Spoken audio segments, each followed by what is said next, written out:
the house of Vedanta has been built for thousands of years on a rock of Satchidananda. It has been questioned, re-questioned, assessed, scrutinized. Thousands of years, thousands of hundreds of people have asked probing questions, and every question has been answered. So Vedanta's mansion will never be even dented by any questions. You freely ask questions. Let me just before this, let me just tell you about give it announcements. Okay, next Wednesday, Swami Yogeshananda will continue his scripture class on the Gospel of Sri Ramakrishna, and also next Sunday, Swami Dhyana Yogananda will talk on mindful worship. So you're welcome. Now we will have Q&A, and after the Q&A, Maharaj will close with a chant. Thank you. Just 10 minutes, you'll go.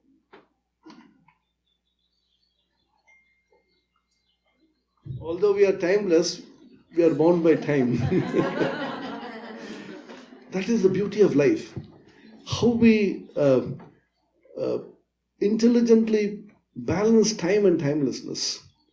There is an interesting story told by Sir Arthur Eddington. He was a great astrophysicist. He was a contemporary of Einstein. He has a book called The Nature of the Physical World. There's a third chapter called Time. He says very funnily, there is a heated debate between Professor Bergson and astronomer Royal. Professor Bergson's knowledge of time is well known. He was a great philosopher. And Royal is not much of a philosopher. He is a down-to-earth man. He keeps time, the chronological clock, by studying the stars and the planets and so on.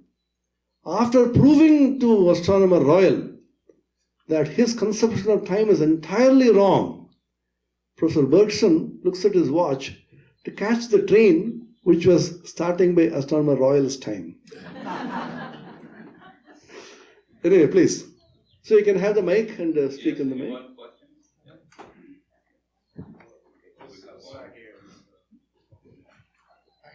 Then you. Huh? How do we?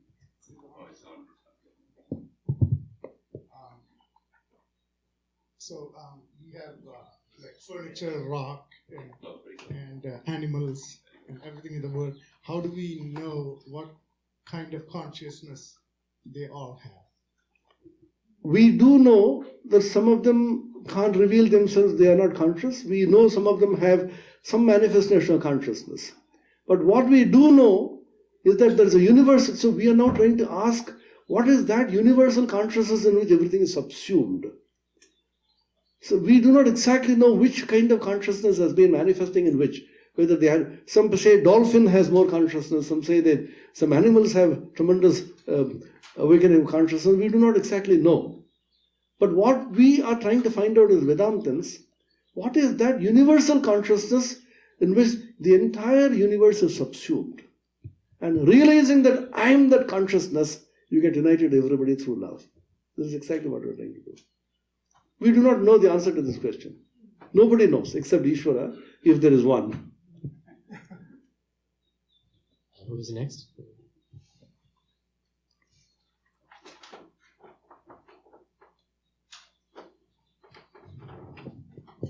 Swami, this is Can you stand up? Everybody can see you. Sure. Swami, I was very impressed with your understanding of science and religion. However, there are two parts to this question. If you connected Satchidananda with love, now in order to love something, you need an object. And so if this Satchidananda is floating everywhere, including your own consciousness, how would you explain? Are you loving yourself? Are you loving something else? Or are you seeing everyone just as consciousness? Is it possible to do that for a long time? And the other part is about, is there a way to explain consciousness without bringing in science? I didn't bring in science. I was asking certain simple questions, that's all. You call it science. You see, I'll take the second question first. It is not a question of bringing in science and bringing in anything. We are just asking certain simple questions about daily experience. You can call it science if you like. What is science? Science is asking simple questions about experience. What is gravitation? What is physics? What is chemistry? You see some reactions taking place, and a chemist asks the basis of this reaction. Why does this take place like this? Gravitation says, why is it this particular experience is taking place to me? Certain fundamental questions you ask about a daily experience, you codify them as science or arts or humanities or religion or whatever. The experiences which you feel within in your consciousness, you analyze them and try to find the meaning for them, you call it religion. So it is not that bringing something in. Why I was quoting extensively from certain scientific theories is because these theories have been known and these theories have been experimentally verified and found. So I was giving an analogy of how human mind is developing these theories even in the field of science. Is it possible to develop such similar theories in the field of religion or the inner world? That's what I was asking. The first question is a very interesting and a profound question. If you have to love somebody, you need an object. The question is, love is the only sentiment in the human mind in which there is unity. You can carefully think about this. A husband and wife, mother and child. Those who are deeply in love, they want to unite. They don't want to be separated. So the whole concept of love, if you call it a concept at all, or the feeling of love, emotion of love, is based on unity, oneness, which is subject-objectlessness. You don't want that to be an object to be loved, but you want to love it as me. Even physically, it takes the form of hugging. Why is it, I've seen you for a long time, come on. Because I don't want to be separated from you. You are me. But physically, I can't push you beyond a point unless you break your bones. But still the urge to be closer to you is there. Physically, it can't happen. Emotionally, it can't happen beyond a point. Because I have an emotion, you have an emotion. They may overlap to a large extent, but still I have a world of emotions of my own, and you have a world. These two worlds cannot coalesce totally. So I realize only at the level of the spirit, which is impersonal, can unity come. And love is the basis of unity. The manifestation of unifying urge in the world is called love, isn't it? Even if you can't see that person, you keep on thinking about him. You send text messages, you send emails, you talk to him, you Skype, and you somehow or other you constantly want to be connected to that person or the object or whatever. That means you want that person or the object to be you. That is unity. So subject-objectlessness and unity, unification, is the basis of love. And loving something as an object, which we very often do, ultimately brings you sorrow. Because it has a beginning and an end. Somebody dies, you feel so terribly, because it had a beginning and end. So you're asking, is it possible to have undying love? So people have taken it to extremes. In India, unfortunately, the wife just can't stand the husband leaving her, even physically. So when the husband is being burned, she jumps into the fire. I have to be you. That got degenerated later on. People are forced to jump. But the original sentiment is so sublime. The wife says, I can't be separated from you. You are my beloved husband. If you are in fire, I will jump into the fire and burn myself. But physically, however much you may try, you can't be one. Mentally, emotionally, however much you try, you can't be one. So you realize that only at the level of the impersonality, which is spirit, you can become one. Yeah, please. My question is You take the mic, please. Oh, you can go. Oh, you wanted. Speak loud enough. Oh, but let her finish. You come. You can go later. Yeah. She is nearer the mic. You will come later. Huh? Yeah. Swami, first of all, I would like to thank you for Hindi में कहूँगी कि साक्षात विवेकानंद के दर्शन करा दिए. What it means is, he has given me, like showed me Swami Vivekananda in just 60 minutes. Thank you so much. I have two questions. One is... Everybody has two questions, not one. Huh? We said we should not have two, only one. My second question, maybe I can ask later. No, please. Go over to it. I'm comfortable with 2, 3, any number. Difference between love and attachment. Second question is, I believe you were teaching physics for 25 years. What took you from physics to metaphysics? It's a personal question, yeah. To metaphysics. Okay. So the attachment and love, the answer is very simple. In attachment, you are attached to the person for your own sake, not for the other person's sake. I am attached to you because I get joy out of you, I get something out, maybe material, maybe non-material. I am attached to you because I need you for my life. It's me who is wanting something from you. In love, I don't want anything from you. I want to exhaust myself in you. And therefore, love is a superior emotion, as you know. Attachment gives you sorrow. The second question is, many people have asked me this question, after studying so much of physics, why did you become a monk?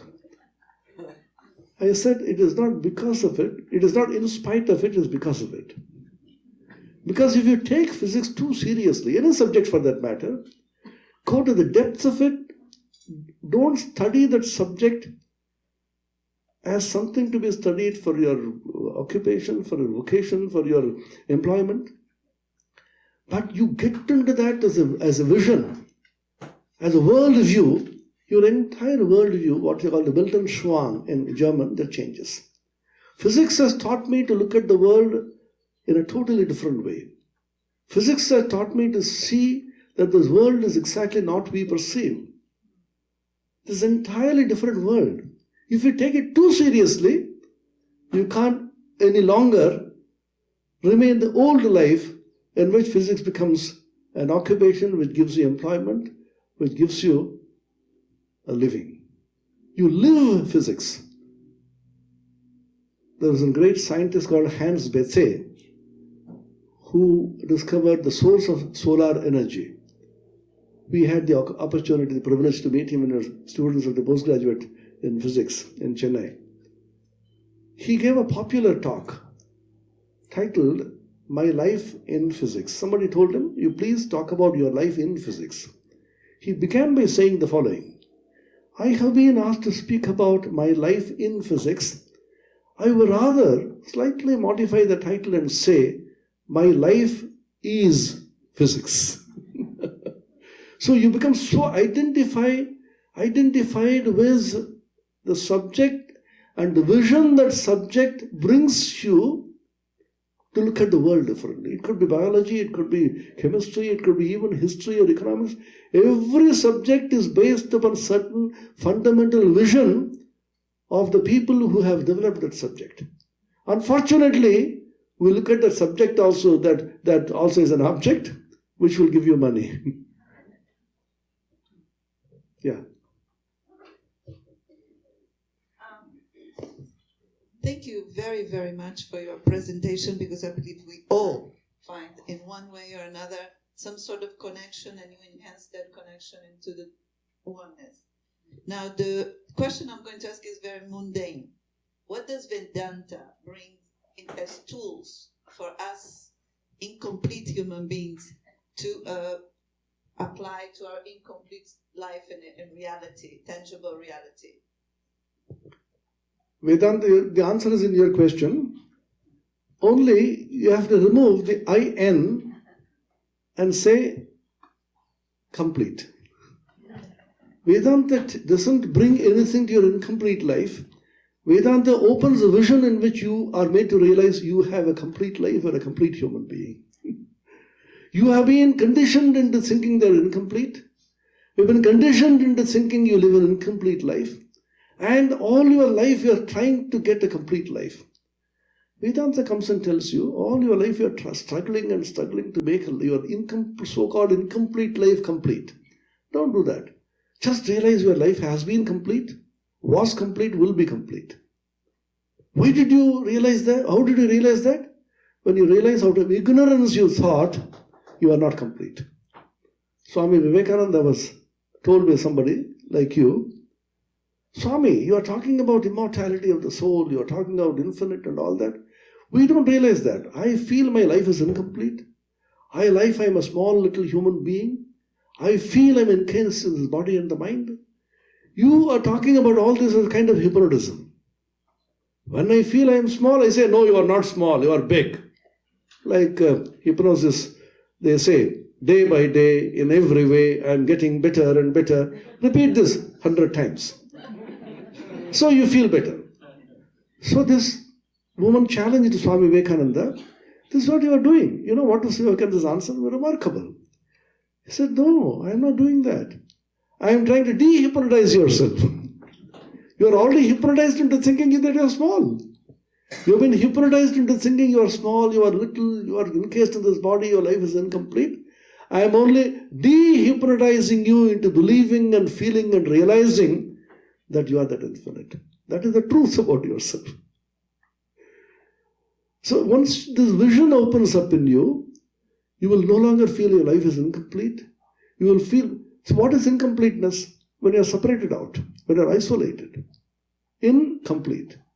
So not complete, that means you are moving away from completeness. You are isolated, you are fragmented, you are little. The moment you realize that you are connected with everybody, is this what science says? This is what religion talks about. You are already connected with everything. And the most fundamental urge in a human heart is to be connected. You can see that now because of Android. You can go anywhere in the world. I am traveling all over the world. People constantly. In India, there's so much of poverty. A rag picker in the street who can't have 2 meals in a day, he has a mobile phone with double SIM.